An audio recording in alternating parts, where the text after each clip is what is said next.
तो आज बात करते हैं भारत के पावर सिस्टम की उस धमनी की जो पूरे देश को चलाती है। जी हाँ, हम बात कर रहे हैं पावर ग्रिड की, जो सच में भारत की इलेक्ट्रिकल बैकबोन है। चलिए एक सवाल से शुरू करते हैं। कभी सोचा है कि बिजली हजारों किलोमीटर का सफर तय कैसे करती है? मतलब कश्मीर में बनी बिजली कन्याकुमारी तक कैसे पहुंच जाती है? या नॉर्थ ईस्ट के पावर प्लांट से निकली ऊर्जा पश्चिम भारत की फैक्ट्रियों तक कैसे पहुंचती है? इसका जवाब असल में काफी सीधा है। जैसे हमें और आपको एक जगह से दूसरी जगह जाने के लिए सड़कों के हाईवे चाहिए होते हैं, ठीक वैसे ही बिजली को भी एक इलेक्ट्रिकल हाईवे चाहिए होता है। और बस यहीं से पावर ग्रिड का रोल शुरू होता है। तो चलिए थोड़ा और गहराई से समझते हैं कि भारत की ये इलेक्ट्रिकल बैकबोन आखिर है क्या और ये काम कैसे करती है। देखिए, ये सब कुछ एक ही सिस्टम पर टिका है, इंटरस्टेट ट्रांसमिशन सिस्टम यानी ISTS। इसे आप देश का नेशनल ग्रिड समझ सकते हैं। ये एक बहुत बड़ा नेटवर्क है जो पावर प्लांट से हाई वोल्टेज बिजली उठाकर उसे अलग अलग राज्यों तक पहुंचाता है और फिर वहां से ये हमारे घरों और दफ्तरों तक आती है। तो सवाल, इतने बड़े हाईवे को मैनेज कौन करता है? चलिए अब मिलते हैं इस कहानी के असली हीरो से, इस ग्रिड के सबसे बड़े दिग्गज से। जरा इस नंबर पर गौर कीजिए। देश का 90% इंटर स्टेट और इंटर रीजनल पावर ट्रांसमिशन अकेले पावर ग्रिड संभालता है। इससे अंदाजा लगाया जा सकता है कि इस फील्ड में इसका दबदबा कितना जबरदस्त है।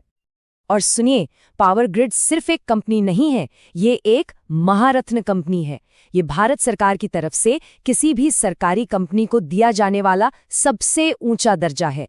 ये इसके विशाल आकार और देश के लिए इसके स्ट्रेटेजिक महत्व को दिखाता है। और जब हम विशाल आकार की बात कर रहे हैं तो इसके नेटवर्क के आंकड़े देखिए। 1,80,000 सर्किट किलोमीटर से भी ज्यादा लंबी ट्रांसमिशन लाइनें, 283 सब स्टेशंस। ये इतना बड़ा नेटवर्क है जो सचमुच पूरे देश को एक धागे में पिरोता है। अच्छा, तो अब जरा इसके सफर और ट्रैक रिकॉर्ड पर एक नजर डालते हैं। देखते हैं कि इसने अब तक कैसा परफॉर्म किया है। तो कहानी शुरू हुई थी 1989 में। फिर 1992 में इसे पावर ग्रिड नाम मिला और 2013 वो साल था जब ये पब्लिक हुई। आज 35 साल से ज्यादा के अनुभव के साथ ये एक बहुत ही स्थापित और मैच्योर कंपनी बन चुकी है। और निवेशकों के लिए इसका सफर कैसा रहा? देखिए, 2013 में जब इसका FPO आया था तो कीमत थी करीब 90 रुपये और आज ये लगभग 270 पर है।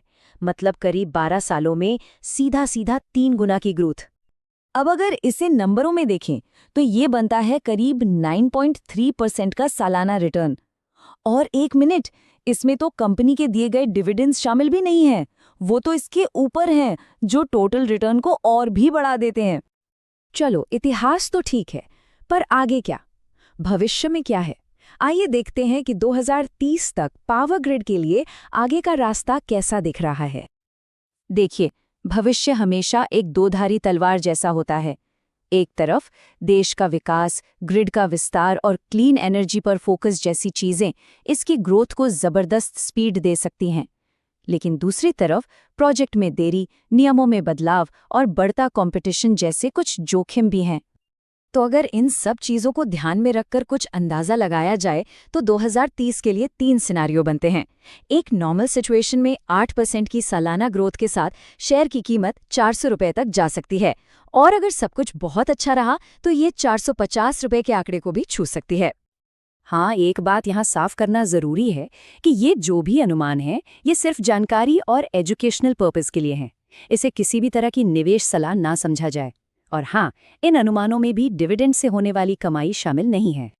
तो चलिए इन सारी बातों को समेटते हैं और देखते हैं कि आखिर में तस्वीर क्या बनती है। मुझे लगता है कि ये एक लाइन पावर ग्रिड को सबसे अच्छे से बयां करती है। ये कोई हाई फ्लाइंग ग्रोथ स्टॉक नहीं है जो रातों रात दुगना हो जाए, बल्कि ये इंफ्रास्ट्रक्चर से जुड़ी एक स्थिर और भरोसेमंद कंपनी है जिसकी अपनी एक अलग अहमियत है। तो संक्षेप में कहें तो ये भारत के पावर ग्रिड की रीढ़ की हड्डी है। एक महारत्न कंपनी है जिसका मार्केट में दबदबा है। इसने लगातार स्थिर रिटर्न्स दिए हैं और इसका भविष्य सीधे सीधे देश के एनर्जी प्लान से जुड़ा हुआ है। और अब हम आपको इस एक सवाल के साथ छोड़े जाते हैं। भारत जैसी तेजी से भागती हुई इकोनॉमी में पावर ग्रिड जैसा एक स्थिर और विशालकाय खिलाड़ी आखिर क्या भूमिका निभाता है? इस पर सोचेगा जरूर।